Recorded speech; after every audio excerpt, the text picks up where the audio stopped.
నమస్కారం ఘంటారావానికి స్వాగతం. ముందుగా ప్రధానాంశాలు.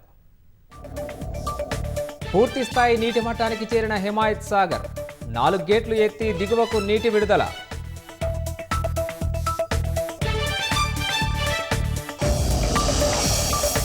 యాదాద్రి జిల్లా భీమలింగం వద్ద ఉధృతంగా ప్రవహిస్తున్న మూసీ నది పలు గ్రామాలకు నిలిచిన రాకపోకలు.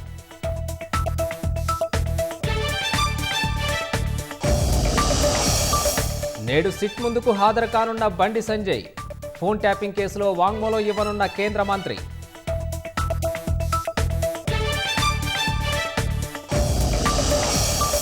అమెరికా సుంకాలపై నేడు మోడీ అధ్యక్షతన కేబినెట్ భేటీ. సమావేశం తర్వాత ఓ కీలక ప్రకటన చేసే అవకాశం.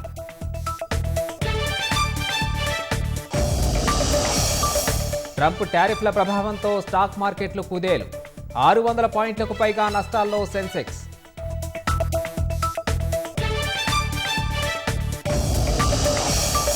గాజాను స్వాధీనం చేసుకునేందుకు సిద్ధమైన ఇజ్రాయెల్. హమాస్ అంతమే లక్ష్యంగా కేబినెట్ ఆమోదం.